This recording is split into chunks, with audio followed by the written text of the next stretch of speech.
السلام علیکم ورحمۃ اللہ تعالی وبرکاتہ نحمده ونصلي ونسلم على رسوله الكريم اما بعد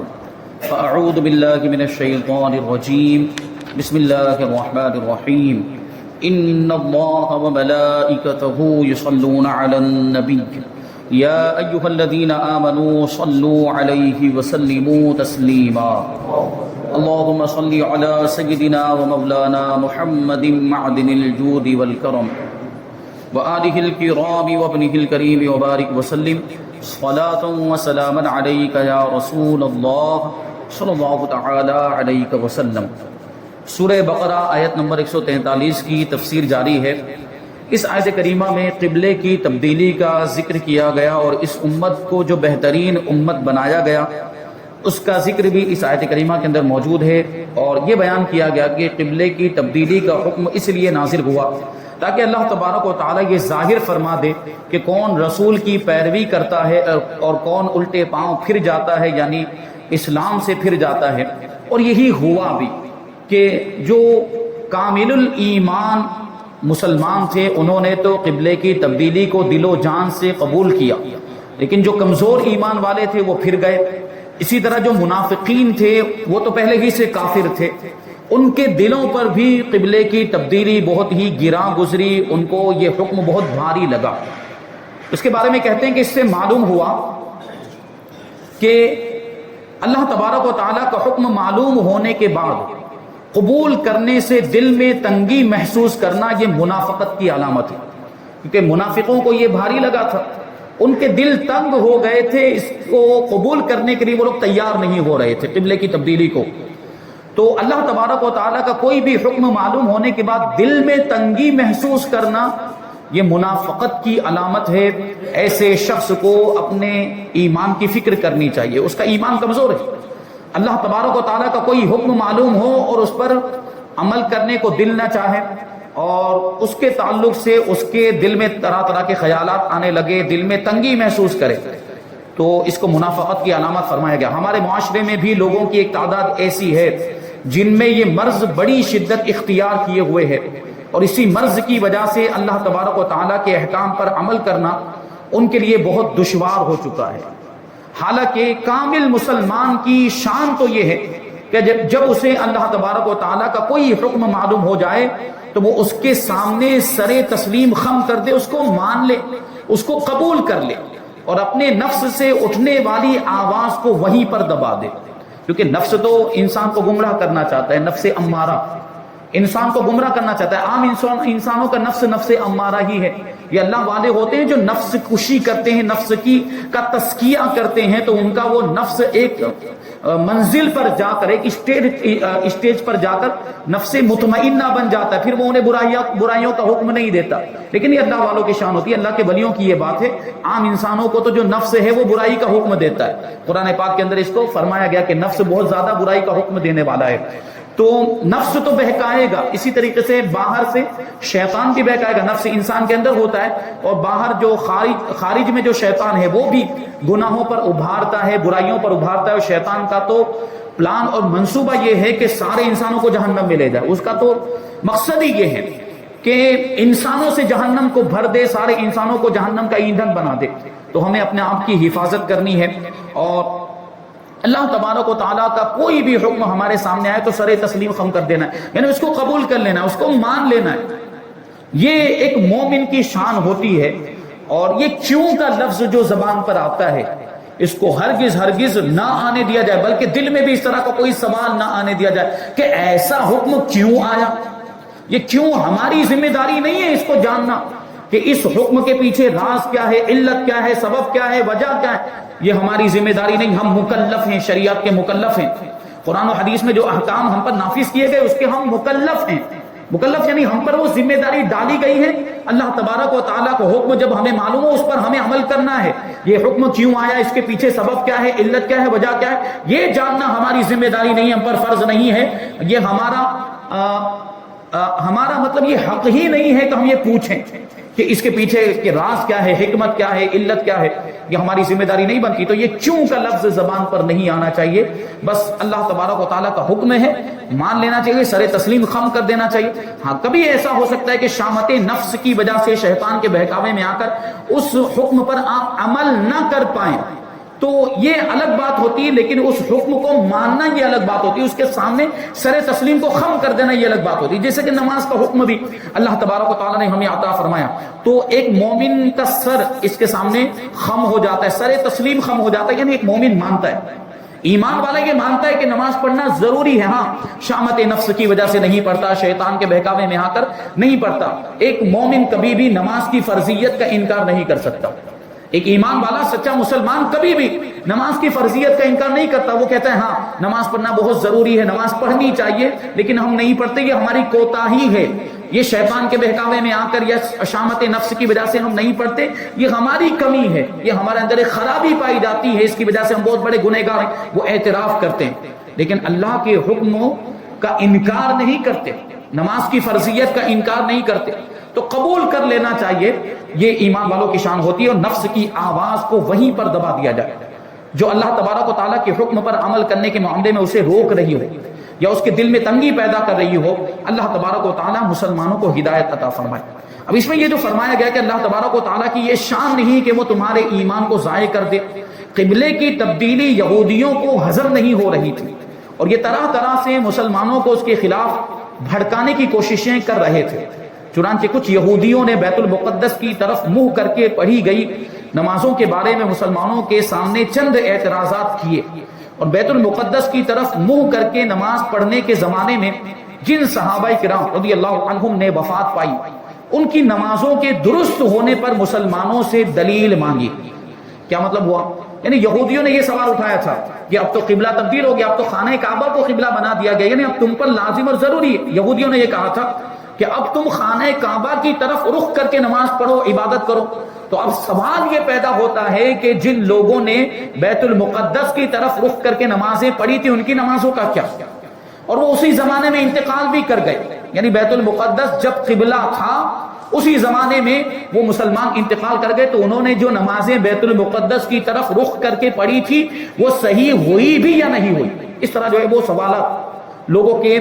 مسلمانوں کے ذہن میں ڈال دیتے، شکوک اور شبہات ڈالنے کی کوشش کر رہے تھے، لیکن ایک سچا مومن کبھی شک میں نہیں پڑتا،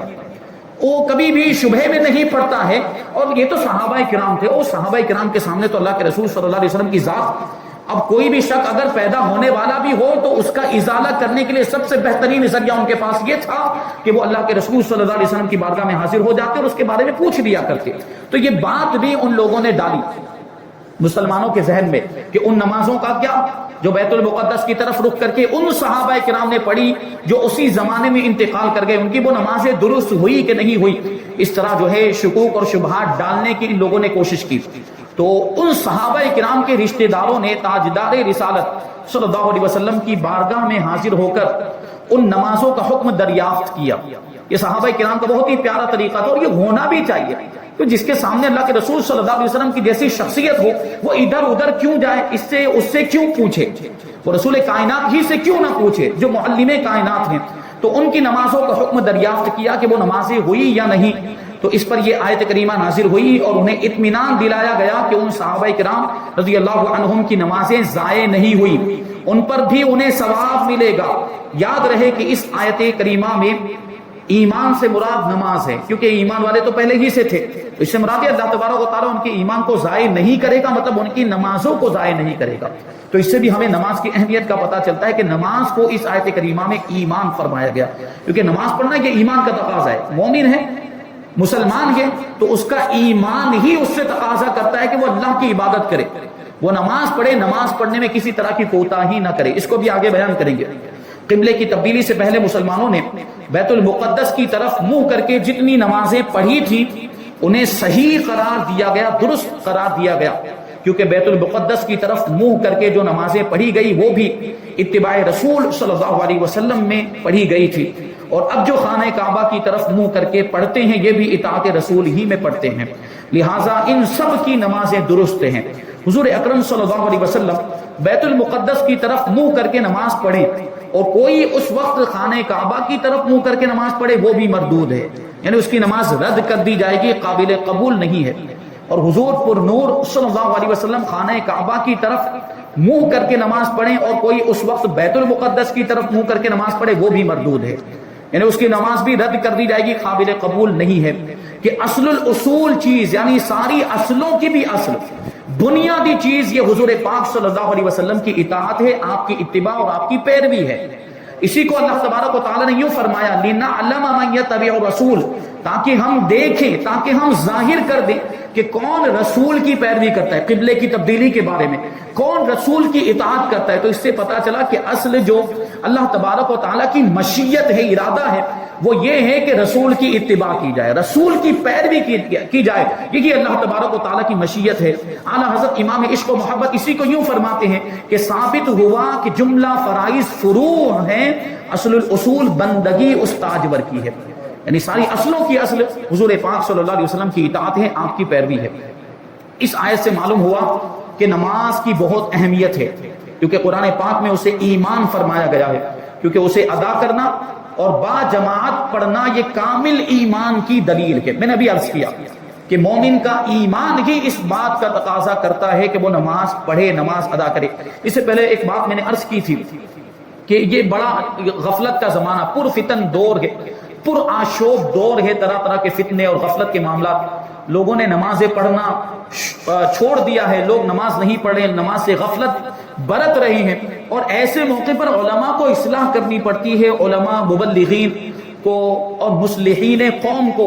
لوگوں کو نماز پڑھنے کی ترغیب دلانی پڑتی ہے، نماز پڑھو، نماز قائم کرو، نماز ادا کرو۔ جبکہ میں نے اس سے پہلے عرض کیا تھا کہ ایک مومن کو یہ کہنے کی ضرورت ہی نہیں پڑنی چاہیے کہ نماز پڑھو، اس کا مومن ہونا ہی اس بات کا تقاضا کرتا ہے کہ وہ نماز پڑھے، خود ہی اس کو نماز پڑھنی چاہیے، یعنی علماء کے کہنے کی ضرورت ہی نہیں پڑنی چاہیے، کیونکہ اللہ تبارک و تعالیٰ کا کہنا ہی، اللہ تبارک و تعالیٰ کا حکم دینا ہی ایمان والوں کے لیے کافی ہوتا ہے۔ یہ کہے تو پڑھوں، وہ کہے تو پڑھوں، اس کی ضرورت ہی نہیں پڑنی چاہیے، بھائی میرے رب نے فرما دیا تو اب مجھے نماز پڑھنی ہے۔ اللہ تبارک و تعالیٰ کے حکم سے بڑا کوئی حکم نہیں ہو سکتا، تو ایمان والوں کو کہنے کی ضرورت ہی نہیں پڑنی چاہیے کہ نماز پڑھو، ان کو تو یہ سوچ کر نماز پڑھنا چاہیے کہ میرے رب کا حکم ہے، میرے ایمان کا حصہ ہے، میرے اسلام کا حصہ ہے، تو اس لیے فرمایا گیا۔ حضرت جابر رضی اللہ تعالیٰ عنہ سے روایت ہے کہ حضور اقدس صلی اللہ علیہ وسلم نے ارشاد فرمایا کفر اور ایمان کے درمیان فرق نماز کا چھوڑنا ہے۔ دیکھیے اب کتنی بڑی بات ہے یہ۔ اور اس کے بعد بھی ایک جو حدیث ہے حضرت بریدہ رضی اللہ تعالیٰ عنہ سے روایت ہے کہ نبی کریم صلی اللہ علیہ وسلم نے ارشاد فرمایا کہ ہمارے اور ان کے درمیان، یعنی ہمارے اور کافروں کے درمیان عہد نماز ہی ہے، یعنی پہچان نماز ہے، کہ ایمان والے نماز پڑھتے ہیں، کافر نماز نہیں پڑھتے ہیں۔ جس نے اسے چھوڑ دیا اس نے کفر کیا، یعنی جس نے نماز کو چھوڑ دیا اس نے کفر کیا۔ اب سوچنے جیسی بات ہے، کیا نماز کا چھوڑنے والا کافر ہو جاتا ہے؟ امام اعظم ابو حنیفہ نعمان بن ثابت رضی اللہ تعالیٰ عنہ کا مسلک اور موقف یہ ہے کہ نماز کو چھوڑنے والا گناہ کبیرہ کا مرتکب ہوتا ہے، نماز کو چھوڑنے والا حرام کام کا مرتکب ہوتا ہے، بہت بڑا گنہگار ہے، لیکن اس کی وجہ سے وہ کافر نہیں ہوتا جب تک کہ اس کو حلال سمجھ کے نہ چھوڑے، یعنی یہ ہے کہ اس کی فرضیت کا انکار کر دے یا یہ سوچے کہ اس کو چھوڑنا جائز ہے، یہ عقیدہ رکھتے ہوئے اگر کوئی چھوڑے گا تو یقیناً کافر ہو جائے گا۔ لیکن وہ مانتا ہے کہ نماز فرض ہے، مانتا ہے کہ نماز پڑھنا ضروری ہے، اس کی فرضیت کا انکار نہیں کرتا ہے، پھر بھی چھوڑ دیتا ہے شہوات نفس کی وجہ سے، تو اسے کافر نہیں کہا جا سکتا۔ تو پھر اس حدیث پاک کا کیا مطلب ہوا کہ جس نے نماز کو چھوڑ دیا اس نے کفر کیا؟ تو اس کے بارے میں تعویل کی گئی اور کہا گیا کہ اس سے مراد یہ ہے کہ اس نے کافروں والا کام کیا، کیونکہ نماز کافر ہی چھوڑ سکتا۔ اس زمانے میں صحابہ کرام کے دور میں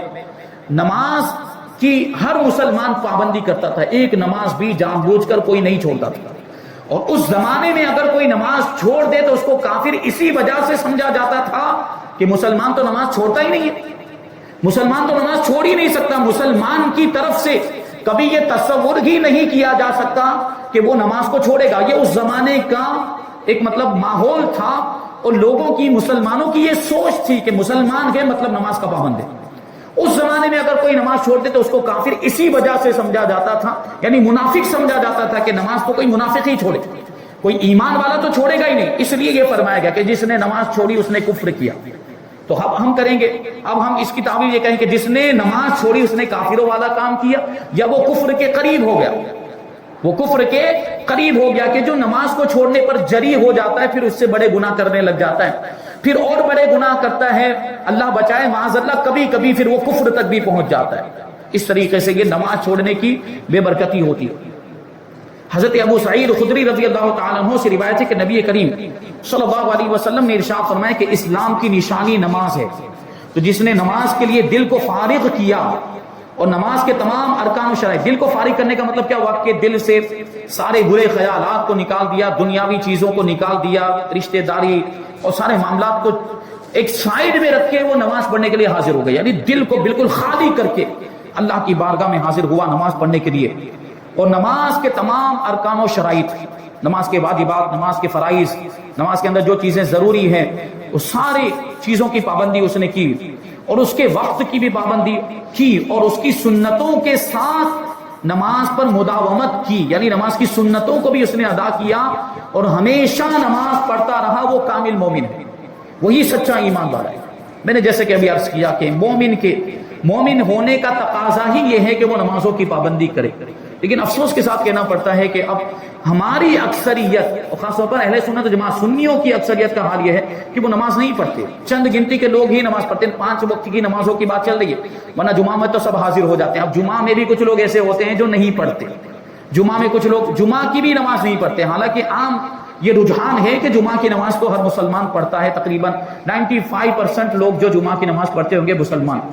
لیکن عام نمازوں کی اگر بات کریں، 5 وقت کی نمازوں کی ہم بات کریں تو اس میں مشکل سے 5% یا 10% لوگ سنی مسلمان حاضر ہوتے ہوں گے۔ یہ کتنے افسوس کی بات ہے، یہ کتنی بری بات، اور اسی وجہ سے ہم پر اعتراض کیا جاتا ہے۔ جیسے کہ آج میں نے جمعہ کے بیان میں بھی یہ بات عرض کی، ہم اور آپ کہتے ہیں کہ ہم حق پر ہیں، ہم سچے ہیں، ہمارا مذہب سچا ہے، اہل سنت و جماعت ہی جنتی ہیں، یہ جو جماعت ہے یہی جنت میں جائے گی، ہم اور آپ کہتے ہیں۔ تو غیروں کی طرف سے ہم پر یہ اعتراض ہوتا ہے، گمراہ فرقے والوں کی طرف سے ہم پر یہ اعتراض ہوتا ہے کہ جب تمہارا یہ دعویٰ ہے کہ تم حق پر ہو، تم سچے ہو، تم ہی جنتی ہو، تم ہی جنت میں جانے والے ہو، تو پھر نماز کیوں نہیں پڑھتے؟ کیا تم پر نماز فرض نہیں ہے؟ جبکہ ایسا تو کچھ ہے ہی نہیں ہے، نماز کی فرضیت کا تو کوئی انکار نہیں کرتا ہے۔ تو نماز تو ہمیں پڑھنی چاہیے، نماز تو اصل میں جو ایمان والے اسی پر فرض ہے نا،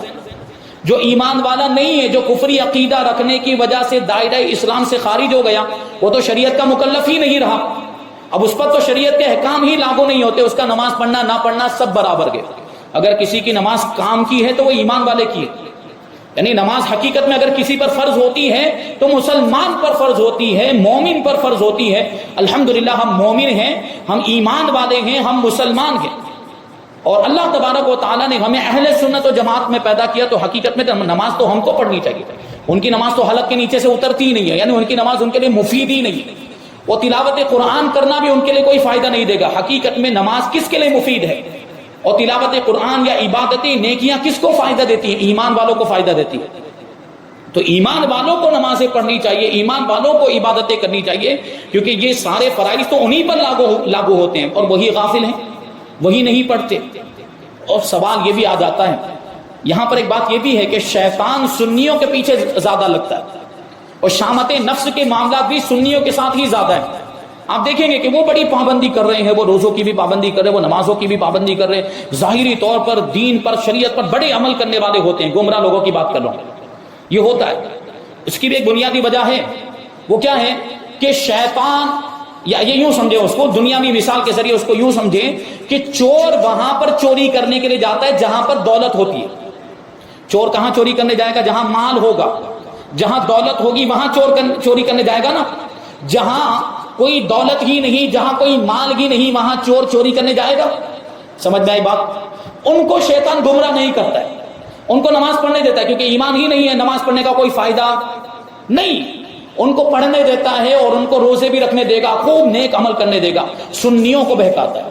کیونکہ فائدہ تو انہی کے نماز پڑھنے کا ہے، یہ پڑھیں گے تو ان کو فائدہ ملے گا، یہ عبادت کریں گے تو ان کو اس کا ثواب ملے گا۔ اصل میں تو اسی وجہ سے شیطان سنیوں کو زیادہ بہکاتا ہے، بلکہ شیطان ان سے تو اور اچھے کام کرواتا ہے، گمراہوں سے، کیا کہ وہ ہتھیار بناتے ہیں اسی چیز کو، نماز کو، روزے کو، کہتے ہیں نا اللہ رسول کی باتیں کریں گے، اور لوگ ان کے ظاہر کو دیکھ کر گمراہ بھی ہو جاتے ہیں۔ اور ہم نے ایسے لوگوں کے تعلق سے بھی سنا، ان کی یہ بات ہم تک پہنچی، وہ کہتے ہوئے نظر آئے کہ ہم سے اچھے تو یہ ہے کم سے کم نماز تو پڑھتے ہیں۔ اللہ کی بنا، معاذ اللہ، ایسا جملہ بول دیا کہ ہم سے اچھے تو یہ ہے کہ کم سے کم نماز تو پڑھتے ہیں۔ بھائی تو ان کو اچھا مان رہا ہے تو کیوں اچھا نہیں بن جاتا؟ کیوں نمازی نہیں بن جاتا؟ تو بات وہی ہے کہ ان کے نماز پڑھنے کا کوئی فائدہ نہیں ہے، ان پر نماز فرض ہی نہیں ہے. نماز تو سنیوں پر فرض ہے, نماز تو ایمان والوں پر فرض ہے. وہ گمراہ کفری عقیدہ رکھنے کی وجہ سے یا کفری عقیدہ رکھنے والوں کو مسلمان سمجھنے کی وجہ سے, ان کے کفر پر, ان کے کفریہ عقائد پر مطلع ہونے کے باوجود ان کو مسلمان سمجھنے کی وجہ سے وہ کافر ہو گئے. ہم ان کے اس طرح کے لوگوں کی بات کر رہے ہیں, ان کی عوام کی بات نہیں کر رہے ہیں جن کو عقائد کے بارے میں کچھ پتہ نہیں ہوتا. کافر انہی کو کہا جائے گا کہ جو یا تو خود کفری عقیدہ رکھتے ہوں یا کفری عقیدہ رکھنے والوں کو ان کے کفریات پر مطلع ہونے کے بعد بھی مسلمان سمجھتے ہوں, ان کو ہم کافر کہتے ہیں. تو وہ تو کافر, تو ان کے نماز پڑھنے کا کوئی مطلب ہی نہیں. تو یہ جملہ بہت سخت ہے کہ وہ ہم سے بہتر تو وہ ہیں, کیونکہ ایمان والے سے بہتر کوئی نہیں ہو سکتا, مومن سے بہتر کوئی نہیں ہو سکتا, مومن سے اچھا کوئی نہیں ہو سکتا. یعنی ایک کافر, ایک کفری عقیدہ رکھنے والا ایمان والے سے کبھی بہتر ہو ہی نہیں سکتا. تو اس بات کو سمجھنے کی ضرورت ہے. یہ جملے بول دیتے ہیں, یہ بزدلی ہے اور یہ احساس کمتری ہے. خود سنی مسلمان سدھرتا کیوں نہیں؟ سنی مسلمان کو خود سدھرنا چاہیے تاکہ دوسروں کو اعتراض کرنے کا موقع نہ ملے. بات یہاں سے چلی تھی کہ دوسرے اعتراض کرتے ہیں کہ اگر تم کو حق پر ہونے کا دعویٰ ہے تو تم نماز کیوں نہیں پڑھتے؟ تو اب ہماری آپ کی ذمہ داری بنتی ہے کہ ہم حق پر ہیں تو ہم نماز پڑھنا شروع کر دیں, ہم نیک بن جائیں, متقی پرہیزگار بن جائیں, کیونکہ حقیقت میں نیک اعمال کا ثواب تو ہم ہی کو ملتا ہے. اس بات کو سمجھنے کی ضرورت ہے. تو ہم نیک, متقی, نمازی اور شریعت کے پابند بن جائیں تو کسی کو ہم پر اعتراض کرنے کا کوئی بھی موقع نہیں ملے گا, ان کو جرأت نہیں ہوگی ہم پر اعتراض کرنے. اب اس کا یہ مطلب بھی نہیں ہے کہ وہ اعتراض کرتے ہیں اس وجہ سے ہم نماز پڑھنا شروع کر دیں, نہیں, بلکہ ہم اللہ کا حکم ہے اس وجہ سے نماز پڑھنا شروع کریں. رسول پاک صلی اللہ علیہ وسلم کا حکم ہے, شریعت کا حکم ہے, اس وجہ سے نماز پڑھیں. ان سے بچنے کے لیے, ان کے اعتراض سے, ان کے سوالات سے بچنے کے لیے نماز پڑھنا شروع کر دیں, غلط بات ہے. یہ بھی سوچ نہیں ہونی چاہیے. تو اس پر توجہ دینے کی ضرورت ہے. اللہ تبارک و تعالیٰ کی بارگاہ میں دعا ہے کہ جو کچھ بھی بیان ہوا اس پر ہم سب کو عمل کرنے کی توفیق عطا فرمائے, ہمارے ایمان کی سلامتی عطا فرمائے اور ہم سب کو نماز پنجگانہ باجماعت ادا کرنے کی توفیق عطا فرمائے اور شریعت کی پابندی کرنے, نبی پاک صلی اللہ علیہ وسلم کی سنتوں پر عمل کرنے کی توفیق عطا فرمائے اور نور قرآن سے ہم سب کے دلوں کو روشن اور منور فرمائے. وما علینا الا البلاغ. السلام علیکم.